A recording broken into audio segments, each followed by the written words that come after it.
बात पंजाब और केंद्र सरकार पर छिड़े विवाद की करेंगे। ये विवाद दरअसल खड़ा हुआ बीएसएफ के अधिकार क्षेत्र में बढ़ोतरी को लेकर। आइए आपको पूरे विवाद को आसान भाषा में समझा देते हैं। दरअसल केंद्र सरकार ने बीएसएफ के अधिकार का दायरा इंटरनेशनल बॉर्डर के 50 किलोमीटर अंदर तक के इलाके में तय कर दिया है। पंजाब में पहले यह अधिकार सिर्फ 15 किलोमीटर था, यानी अब बीएसएफ के जवान बॉर्डर से 50 किलोमीटर के दायरे में संदिग्ध से पूछताछ कर सकते हैं, उन्हें गिरफ्तार कर सकते हैं, सामानों की जब्ती और तलाशी कर सकते हैं। यानी कि पंजाब सरकार को बीएसएफ का अधिकार क्षेत्र बढ़ाया जाना सही नहीं लग रहा है और पंजाब के सीएम चरणजीत सिंह चन्नी ने इसे संघवाद पर हमला बताते हुए राज्य के अधिकार क्षेत्र में दखलंदाजी कहा है।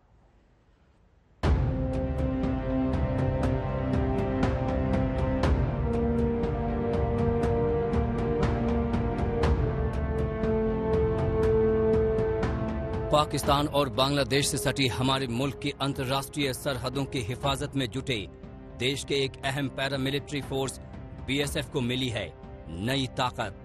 बीएसएफ को कुछ सरहदी सूबों में अब एक्शन का ज्यादा अधिकार मिल गया है। गृह मंत्रालय की एक अधिसूचना के जरिए ये फैसला 11 अक्टूबर से लागू हो गया है। जिन राज्यों में बीएसएफ को ज्यादा सीमा तक अधिकार मिले हैं उनमें पंजाब भी है। इस अधिसूचना के जरिए अब बीएसएफ को सीमा से सटे कुछ राज्यों के ज्यादा इलाके में तलाशी लेने, जब्त करने और गिरफ्तार करने का अधिकार मिला है। हम आपको राज्यवार बताते हैं कि कहां बीएसएफ को ज्यादा इलाके में कार्रवाई करने का अधिकार मिला है। इसमें सबसे अहम है पंजाब। पंजाब में अंतर्राष्ट्रीय सीमा से 15 किलोमीटर तक बीएसएफ को कार्रवाई का हक था, लेकिन अब 50 किलोमीटर तक उसे यह हक होगा। पश्चिम बंगाल में भी बीएसएफ को 50 किलोमीटर तक एक्शन का हक होगा। असम में भी बीएसएफ का अधिकार क्षेत्र अब अंतर्राष्ट्रीय सीमा के भीतर 50 किलोमीटर तक होगा। गुजरात में इंटरनेशनल बॉर्डर से 80 किलोमीटर में बीएसएफ को ये हक था, लेकिन इसे घटाकर 50 किलोमीटर कर दिया है। राजस्थान में पहले की तरह 50 किलोमीटर तक बीएसएफ एक्शन ले सकेगा। फैसला कई राज्यों को लेकर हुआ। मकसद बताया गया ट्रांस बॉर्डर क्राइम को रोकना, लेकिन बवाल पंजाब में हो रहा है। ऐसा इसलिए क्योंकि अब आधे पंजाब के भूभाग पर बीएसएफ को जब्ती, गिरफ्तारी और तलाशी का हक मिल गया है। इसको लेकर पंजाब में सियासी घमासान छिड़ गया है। मोर्चा खोला है खुद सीएम चन्नी ने। उन्होंने ट्वीट किया, बीएसएफ को 50 किलोमीटर तक के इलाके में कार्रवाई करने का अधिकार देने के भारत सरकार के फैसले की मैं कड़ी आलोचना करता हूँ। ये संघीय ढांचे पर सीधा हमला है और गृह मंत्री से अपील करता हूं कि तुरंत फैसला वापस लिया जाए। पंजाब के होम मिनिस्टर और डिप्टी सीएम सुखजिंदर सिंह रंधावा ने भी केंद्र के फैसले को लेकर सवाल खड़े किए। उनके सुर में सुर मिलाए आम आदमी पार्टी ने। डायरेक्ट फैडरल स्ट्रक्चर ਦੇ ਵਿੱਚ ਉਹਨਾਂ ਨੇ ਦਖਲਅੰਦਾਜ਼ੀ ਕੀਤੀ ਜਿਹੜੀ ਕਦੀ ਵੀ ਬਰਦਾਸ਼ਤ ਨਹੀਂ ਹੋ ਸਕਦੀ। ਇਹੋ ਜਿਹੀਆਂ ਚੀਜ਼ਾਂ ਜਿਹੜੀਆਂ ਨੇ ਕਿ ਸਿੱਧੀ ਜਿਹੜੀ ਸਟੇਟ ਗਵਰਨਮੈਂਟ ਦੇ ਜਿਹੜੇ ਕੰਮ ਨੇ ਉਹਨਾਂ ਨੂੰ ਗਵਰਨਮੈਂਟ ਆਫ ਇੰਡੀਆ ਜੇ ਆਪਣੇ ਸਟੇਟ ਪੁਲਿਸ ਜਾਂ ਹੋਰ ਪੁਲਿਸ ਜਿਹੜੀ ਹੈ ਸਾਡੀਆਂ ਫੋਰਸਿਸ ਨੇ ਉਹਨਾਂ ਲਈ ਕਿਹੜਾ ਕੰਮ ਰਹੇਗਾ।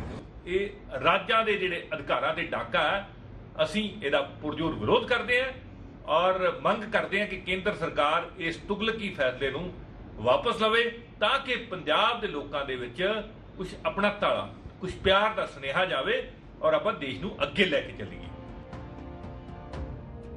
जिस तरह से फैसले को लेकर पंजाब में सियासी भूचाल आया है, उसको देखते हुए आने वाले सूबे के विधानसभा चुनाव में अब ये अहम मुद्दा बनेगा। चंडीगढ़ से सत्येंद्र चौहान के साथ कमलजीत संधू, आज तक। बीएसएफ का अधिकार क्षेत्र बढ़ाने पर सियासी दलों में तीखी प्रतिक्रिया आई है। ये आपको दिखाते हैं कुछ प्रतिक्रियाएं। मुख्यमंत्री के अधिकारों में क्यों बार बार हनन करना चाहते हो? क्यों आपने तो एक बात करी थी कोऑपरेटिव फेडरलिज्म की, एक वर्ड आपने कॉइन किया था कोऑपरेटिव फेडरलिज्म। ये कोऑपरेटिव फेडरलिज्म है कि आप चुने हुए राज्य के मुख्यमंत्री के क्षेत्राधिकार में अचानक से आप अपना वर्चस्व या अपने पावर्स को लगा देते हो। इसको कोऑपरेटिव फेडरलिज्म कहते हैं क्या? बॉर्डर का बहाना बना के 50 किलोमीटर इसका मतलब कि आलमोस्ट सारी स्टेट का जो लैंड आर्डर है वो केंद्र के हवाले की। इस फैसले का मैं विरोध करता। केंद्र सरकार को इमीडिएटली इन्हें वापस लेना चाहिए। किसी भी तरीके स्टेटां को फैसला प्रवान नहीं करना चाहिए।